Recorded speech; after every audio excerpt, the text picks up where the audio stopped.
Voy a comenzar el estudio explicando cómo en el pueblo de Israel los levitas tenían unos privilegios únicos por permanecer en el linaje de Aarón, que fue el primer sacerdote entre el pueblo de Israel. Los levitas no poseían tierra ni heredad, puesto que su única función era la de encargarse de todo lo relacionado con el templo de Israel: la adoración, la alabanza, el sacrificio, las ofrendas, entre otras cosas. Sus vidas estaban apartadas para el servicio a Dios. Vemos en Josué capítulo 18, versículo 6, que dice: vosotros pues delinearéis la tierra en 7 partes, y me traeréis la descripción aquí, y yo os echaré suerte aquí delante de Jehová nuestro Dios. Pero los levitas ninguna parte tienen entre vosotros, porque el sacerdocio de Jehová es la heredad de ellos. Ellos fueron un pueblo apartado para servirle al Señor en el templo y no tenían que trabajar en tierra. Su trabajo venía a ser el servir en el templo, y por eso no heredaban tierras. Una de las consecuencias del pecado en el hombre fue el que Dios maldijo la tierra, y la tendríamos que trabajar con el sudor de nuestra frente. Y vemos en Génesis 3:17 que dice: y comiste del árbol de que te mandé diciendo, no comerás de él, maldito será la tierra por tu causa, con dolor comerás de ella todos los días de tu vida. Espinos y cardos te producirá, y comerás plantas del campo. Con el sudor de tu rostro comerás el pan hasta que vuelvas a la tierra, porque de ella fuiste tomado, pues polvo eres y al polvo volverás. Mira qué interesante. Todas las tribus heredaban porciones, las 11 tribus, aparte de la de Leví, heredaban porciones de la tierra que son de este mundo, cosa que fue caído. En la caída del hombre también cayó toda la creación. eh, Está sujeto a la caída del hombre, porque Dios la maldijo la tierra. Y ellos heredaban cosas terrenales, terrenos, porciones de tierra de este mundo. Pero mira qué interesante que los levitas no heredaban tierra. Ellos estaban apartados para Dios, para servirle a Él en adoración, alabanza, sacrificios, ofrendas, o sea que eran cosas celestiales, divinas. ¿Y de qué vivían los levitas? De las ofrendas que daban los de las otras tribus.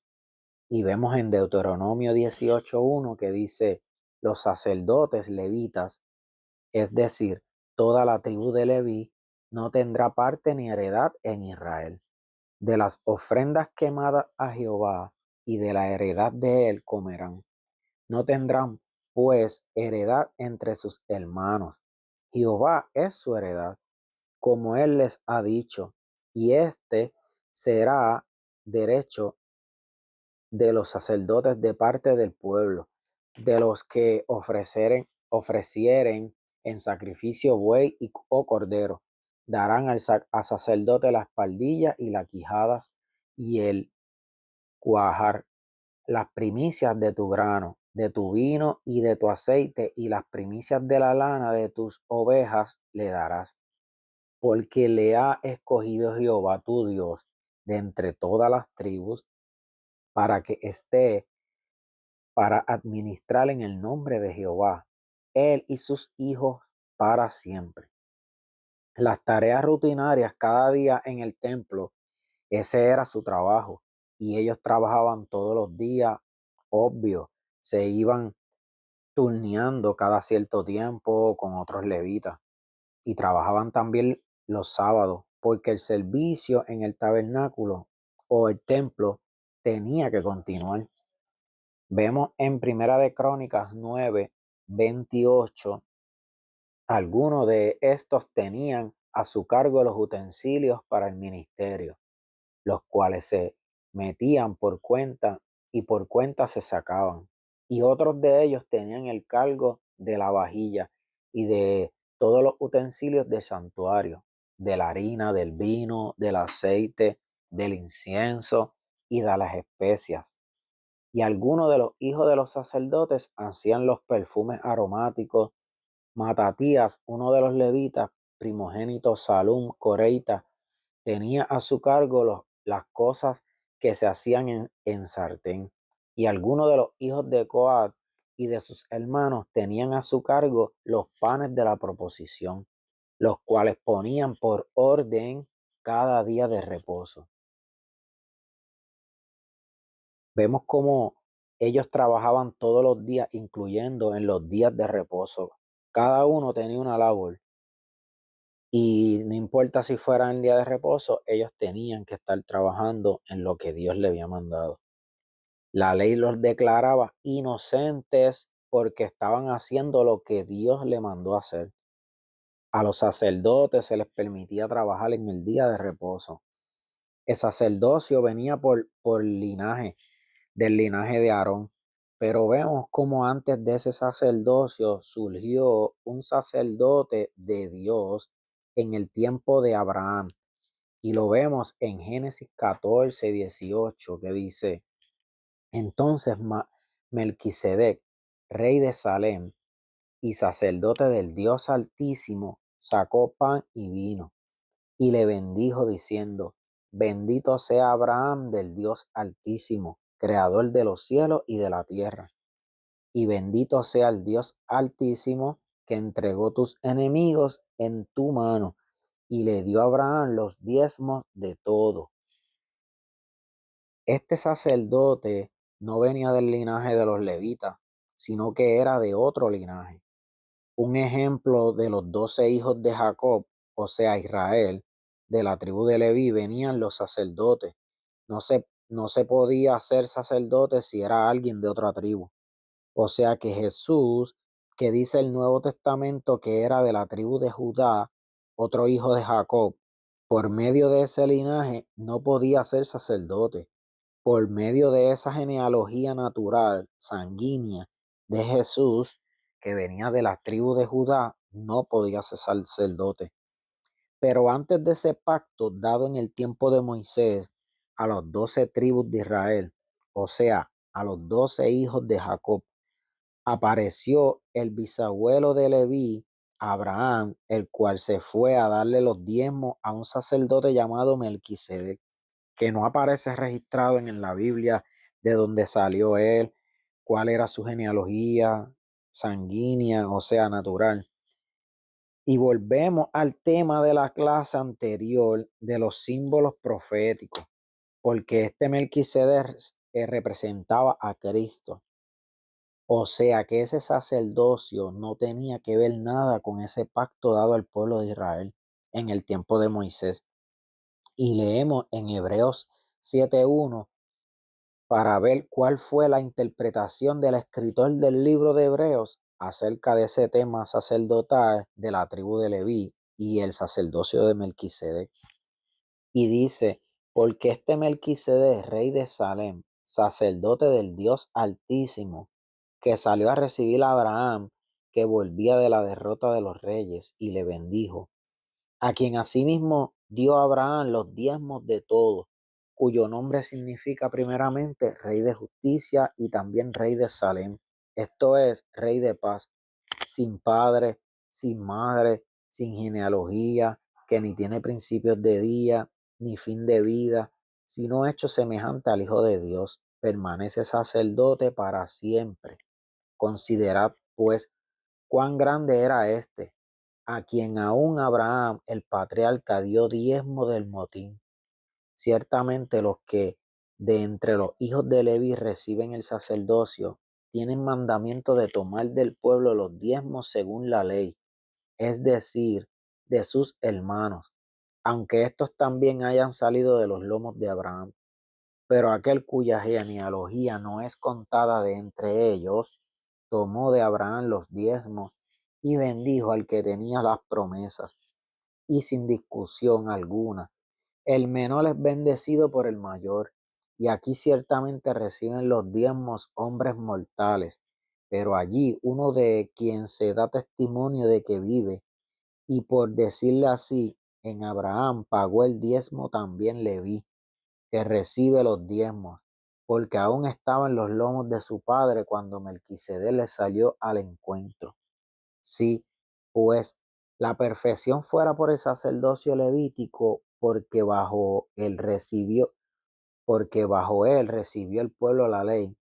¿Qué necesidad habría aún de que se levantase otro sacerdocio según el orden de Melquisedec y que no fuese llamado según el orden de Aarón? Porque cambiado el sacerdocio, necesario es que haya también cambio de ley. Y aquel de quien se dice esto es de otra tribu, de la cual nadie sirvió al altar. Porque manifiesto es que nuestro Señor vino de la tribu de Judá, y de la cual nada habló Moisés tocante al sacerdocio. Y esto es aún más manifiesto, si a semejanza de Melquisedec se levanta un sacerdocio distinto, no constituido conforme a la ley del mandamiento acerca de las descendencias, sino según el poder de una vida indestructible, pues se da testimonio de él: tú eres sacerdote para siempre, según el orden de Melquisedec. Queda pues abrogado el mandamiento anterior a causa de su debilidad e ineficacia, pues nada perfeccionó la ley, y de la introducción de una mejor esperanza, por la cual nos acercamos a Dios. Y esto no fue hecho sin juramento, porque los otros ciertamente sin juramento fueron hechos sacerdotes, pero este, con el juramento del que le dijo, juró el Señor, y no se arrepentirá: tú eres sacerdote para siempre según el orden de Melquisedec. Por tanto, Jesús es hecho fiador de un mejor pacto. Y la iglesia de Jesucristo en este nuevo pacto dice la palabra que somos un pueblo apartado para Él, así como los sacerdotes de la tribu de Leví, que Dios los apartó para su servicio continuo, incluyendo ese trabajo continuo en el día de reposo. Nosotros somos un pueblo apartado para Él, y que la Biblia dice que Él morará, Él dentro de nosotros. Somos ahora el templo, y nuestro sacerdocio es espiritual, no por linaje sanguíneo, sino espiritual. Y leemos en Primera de Pedro 2:9, dice: mas vosotros sois linaje escogido, real sacerdocio, nación santa, pueblo adquirido por Dios, para que anunciéis las virtudes de aquel que os llamó de las tinieblas a su luz admirable. Vosotros que en otro tiempo no erais pueblo, pero que ahora sois pueblo de Dios, que en otro tiempo no habéis alcanzado misericordia, pero ahora habéis alcanzado misericordia. Y en el 2:5 dice: vosotros también, como piedras vivas, sed edificados como casa espiritual y sacerdocio santo, para ofrecer sacrificios espirituales aceptables a Dios por medio de Jesucristo. Y en este nuevo pacto nosotros somos los sacerdotes, no por el linaje sanguíneo, genealógico del pueblo de Israel, especialmente de la tribu de Leví, sino que por la fe. O sea que es espiritual, no es sanguíneo. Somos hijos de Abraham y obtuvimos también la promesa que Dios le dio a Abraham. Leemos en Gálatas 3:6, dice: así Abraham creyó a Dios y le fue contado por justicia. Sabed, por tanto, que los que son de fe, estos son los hijos de Abraham. En Gálatas 3:25 dice: pero venida la fe, ya no estamos bajo ayo, pues todos sois hijos de Dios por la fe en Cristo Jesús. Porque todos los que habéis sido bautizados en Cristo, de Cristo estáis revestidos. Ya no hay judío ni griego, no hay esclavo ni libre, no hay varón ni mujer, porque todos vosotros sois unos en Cristo Jesús. Y si vosotros sois de Cristo, ciertamente linaje de Abraham sois, y herederos según la promesa. vemos que aunque el sacerdocio del linaje de Israel fue abolido, nos muestra la palabra como Jesús, que no vino del linaje sacerdotal según la carne, sino de la tribu de Judá, lo muestra la palabra como sumo sacerdote según el orden de Melquisedec. Por eso en el tiempo de Abraham nos presenta Melquisedec, no aparece como genealogía, como un símbolo, es como un símbolo profético de Cristo. Melquisedec es un símbolo profético de Cristo. Y nosotros pasamos a ser ahora como un pueblo apartado por Dios y para Dios. Así como él hizo con la tribu de Israel, con Leví, que la apartó para un servicio continuo y sacrificios y adoración, así como esa tribu sacerdotal de Leví, que no heredaban tierras en ese mundo, nosotros, dice la palabra, que nosotros no somos de este mundo y que nuestra ciudadanía está en los cielos. Y leemos en Apocalipsis 1:5 que dice, y de Jesucristo, el testigo fiel, el primogénito de los muertos y el soberano de los reyes de la tierra, al que nos amó y nos lavó de nuestros pecados con su sangre y nos hizo reyes y sacerdotes para Dios, su Padre. A él sea gloria e imperio por los siglos de los siglos. Y como dijo Pedro, que somos real sacerdocio, nación santa, pueblo adquirido por Dios. Y volviendo al día de reposo, esa ley era muy estricta, la cual mandaba a Dios a que el pueblo recogiera doble porción y la que fuera a cocinar solamente, lo tenían que hacer el día antes, el sexto día. Pero el séptimo no podían salir a recoger ni tampoco cocinar. Y vemos en Éxodo 16:23 que dice, y él les dijo, esto es lo que ha dicho Jehová. Mañana es el santo día de reposo, el reposo consagrado a Jehová. Lo que habéis de cocinar, cocedlo hoy, y lo que habéis de cocinar, cocinadlo. Y todo lo que os sobrare, guardad, guardadlo para mañana. En el 27 dice, y aconteció que algunos del pueblo salieron en el séptimo día a recoger y no hallaron. Y Jehová dijo a Moisés, ¿hasta cuándo no querréis guardar mis mandamientos y mis leyes? Mirad que Jehová os dio el día de reposo, y por eso en el séptimo día, en el sexto día, os da pan para 2 días. Estéis pues cada uno en su lugar, y nadie salga de él en el séptimo día. Así el pueblo reposó el séptimo día. Mira qué estricto era ese mandato. Y vemos cómo eso era una de las cosas que le molestaba mucho a los fariseos en el tiempo en que Jesús estuvo en la tierra. Cuando una persona estaba violando el día de reposo, eso a ellos les molestaba en gran manera. Y podemos ver en Mateo 12:1 que dice, en aquel tiempo iba Jesús por los sembrados en un día de reposo y sus discípulos tuvieron hambre y comenzaron a arrancar espigas y a comer. Viéndolo los fariseos le dijeron, he aquí tus discípulos hacen lo que no es lícito hacer en el día de reposo. Pero él les dijo, ¿no habéis leído lo que hizo David cuando él y los que con él estaban tuvieron hambre? Cómo entró en la casa de Dios y comió los panes de la proposición, que no le era lícito comer ni a él ni a los que con él estaban, sino solamente a los sacerdotes. ¿O no habéis leído en la ley cómo en el día de reposo los sacerdotes en el templo profanan el día de reposo y son sin culpa? Pues os digo que uno mayor que el templo está aquí. Y si supieres qué significa misericordia quiero y no sacrificio, no condenaríais a los inocentes, porque el Hijo del Hombre es Señor del día de reposo. Mira cómo dice que los sacerdotes profanaban el día de reposo y eran sin culpa.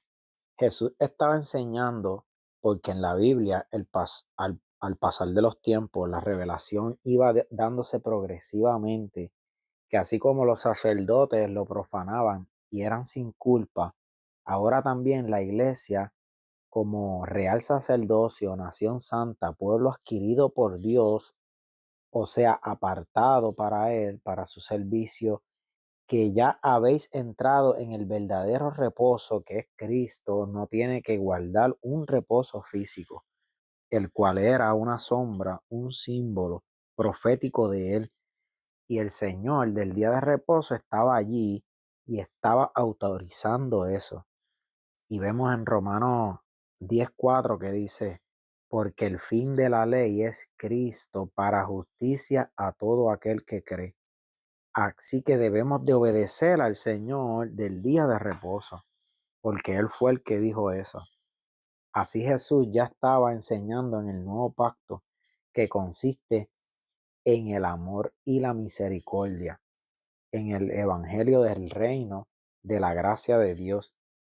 Y así como la ley decía que era necesario apedrear a una mujer que fuera hallada en adulterio, cuando le trajeron a la mujer encontrada en adulterio, Jesús apeló a la misericordia. Y fue exactamente la misma enseñanza que les dio a los que acusaban a sus discípulos cuando recogían espigas. Les dijo, misericordia quiero y no sacrificio. ¿Qué mandamiento exige el nuevo pacto? Todos los que provienen del carácter y los atributos de Dios, que provienen del amor, de ese atributo del amor. Los requerimientos dados por Jesús son más estrictos que los del antiguo pacto, pero son más fáciles de cumplir por cuanto Él nos dejó el Espíritu Santo que nos ayuda en nuestras debilidades. Y si vamos al Evangelio de Mateo, capítulo 5, ahí en ese sermón del monte, Él comienza a dar las directrices, los mandatos que Él estaba demandando ahora de su pueblo. Y es más estricto que la ley del Antiguo Testamento. Y vemos ahí en Mateo 5:21 cómo nos habla de ese mandato de no matar que estaba en el Antiguo Testamento. Ahora Jesús lo está llevando a otro nivel más estricto. Y dice en Mateo 5:21, oíste que fue dicho a los antiguos, no matarás y cualquiera que matare será culpable de juicio, pero yo os digo que cualquiera que se enoje contra su hermano será culpable de juicio y cualquiera que diga necio a su hermano será culpable ante el concilio.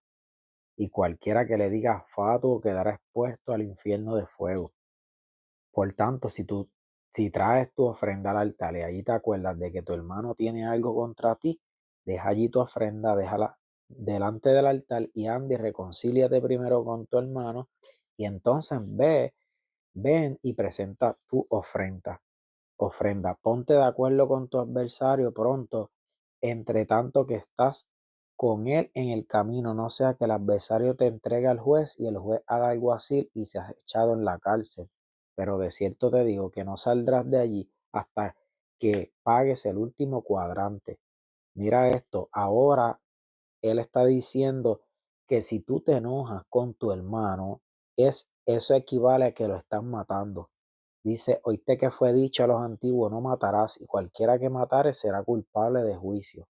Pero yo os digo que cualquiera que se enoje contra su hermano será culpable de juicio. Mira esto, como ahora las leyes son más estrictas y ahí él sigue dando más, hablando del adulterio, ahí en Mateo 5:27 dice, oíste que fue dicho, no cometerás adulterio. Pero yo os digo que cualquiera que mira a una mujer para codiciarla, ya adulteró con ella en su corazón. Mira qué estricto es ahora las leyes que Él vino a traernos ahora, que es las leyes del amor y la misericordia, pero con el Espíritu Santo que Él nos dejó, ahora es posible. En el 33 dice, además habéis oído que fue dicho a los antiguos, no perjurarás, sino cumplirás al Señor tu juramento.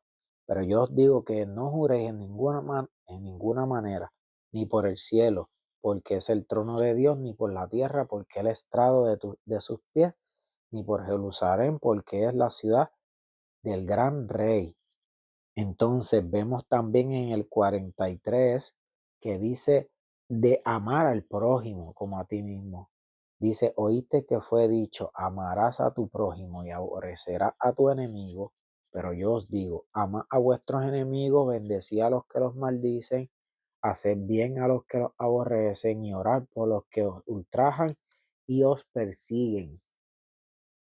Ahora no tan solo es amar al prójimo como antes, que los mandatos iban más destinados al pueblo de Israel y hacía diferencia con los que no eran de su pueblo, sino que ahora a todos los que se puedan constituir de alguna manera enemigos de nosotros por el hecho de que nos hacen daño. Y es que la enseñanza y revelación de Dios fue dándola progresivamente a la humanidad según iban creciendo en el conocimiento del bien y del mal, y en especial después de su muerte, porque nos dejó el Espíritu Santo, y con el cual tenemos mayor discernimiento y poder para poder producir el amor de Dios y el dominio propio. Así que ahora Él puede exigirnos más, porque con su ayuda podemos lograrlo. Y hablando de otro tema acerca del reposo, en la Biblia nos muestra cómo comenzaron los discípulos a reunirse el primer día de la semana, llamándole el día del Señor, no porque fuera el nuevo Shabbat cristiano, como que haya que guardar ese día. Dice la palabra que se reunían cada día en el templo y en las casas para partir el pan, pero el día en el que lo llamaron el día del Señor era el primer día, en reverencia al día en que el Señor resucitó. Vemos en el libro de los Hechos, en el capítulo 20, versículo 7, que dice, el primer día de la semana, reunidos los discípulos para partir el pan, Pablo les enseñaba, habiendo de salir el día siguiente, y alargó el discurso hasta la medianoche.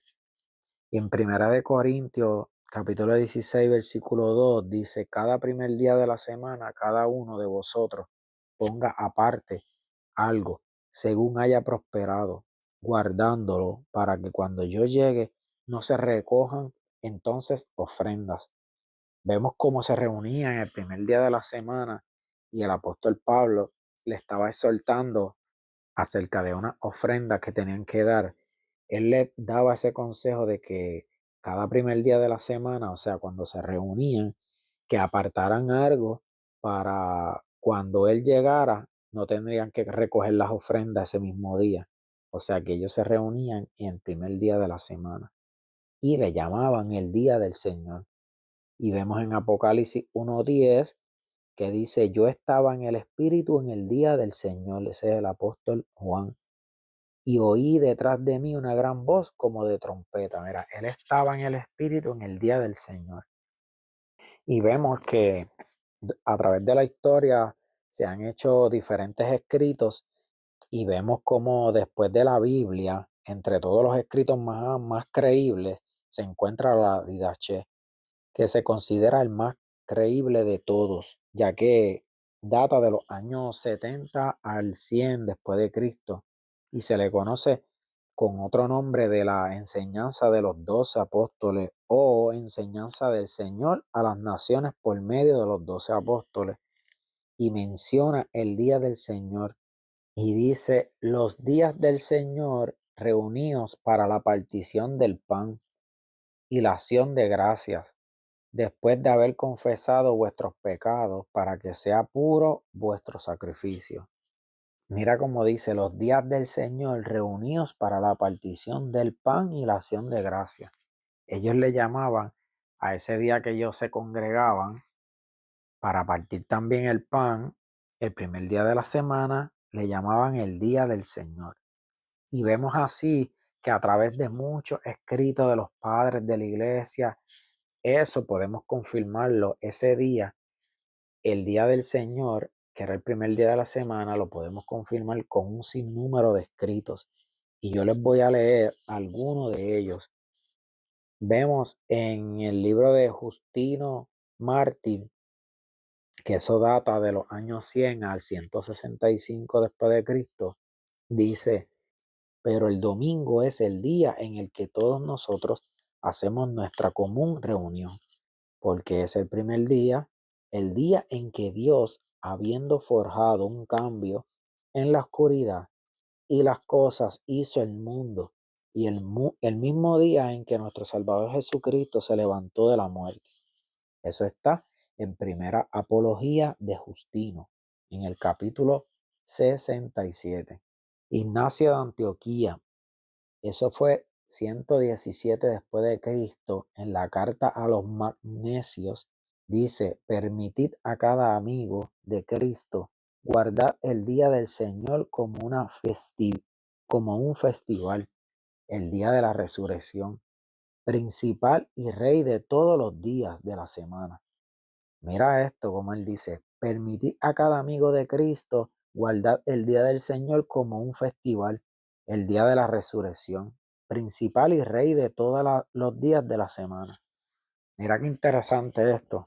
Eso fue Ignacio de Antioquía en el 117 después de Cristo.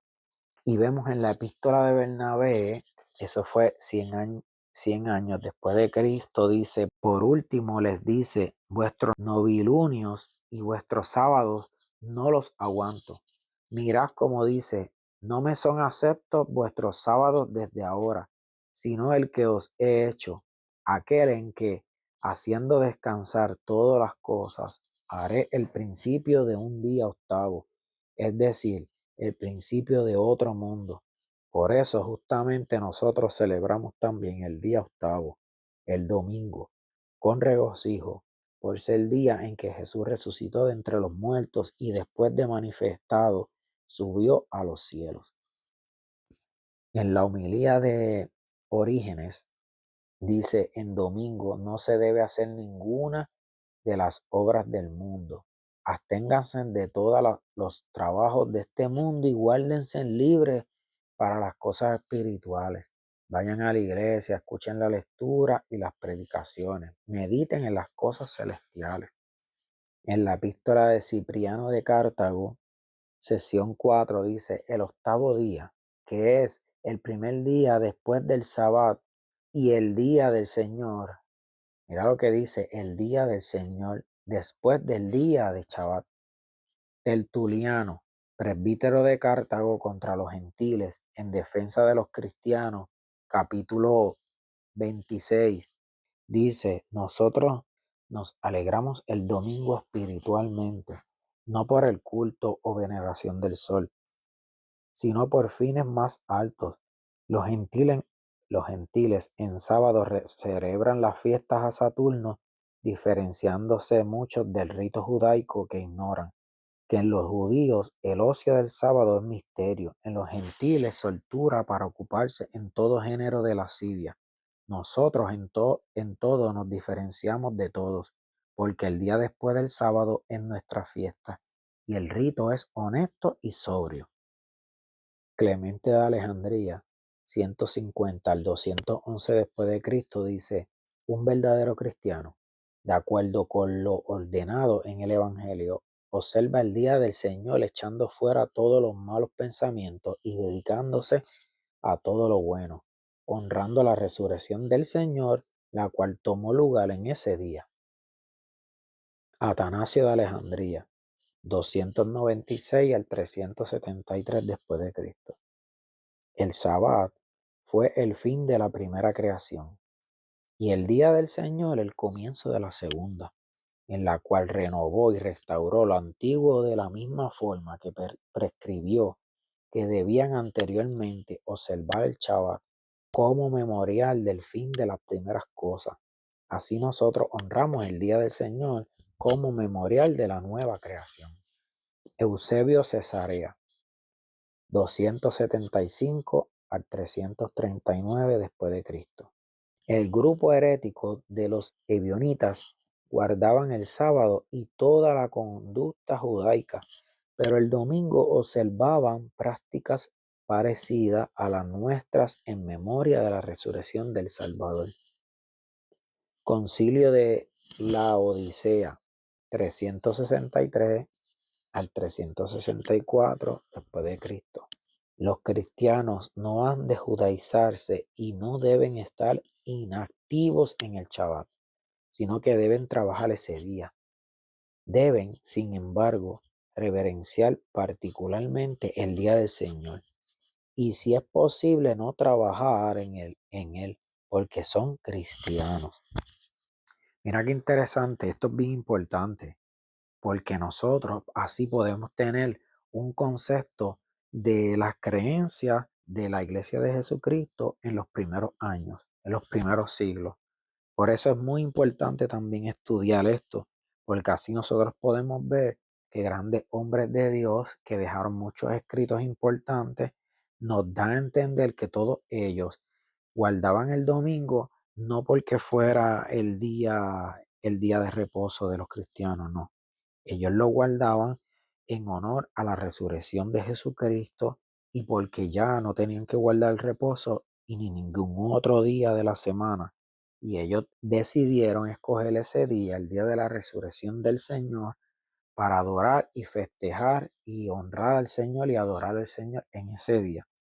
Así que este tema del día de reposo es bien importante porque muchos quieren volvernos a esclavizar a las cosas de la ley, pero en Cristo nosotros fuimos libres de todas esas obras de la ley y ahora nosotros seguimos la ley de la gracia, la ley del amor y la misericordia que nos enseñó nuestro Señor Jesucristo y que conforme a su palabra en el Nuevo Testamento, nosotros tenemos así que cumplirla y solo lo podemos hacer por medio de el Espíritu Santo. Así que los voy a dejar con este estudio hasta aquí y aquí concluyo el tema del día de reposo. Dios los bendiga.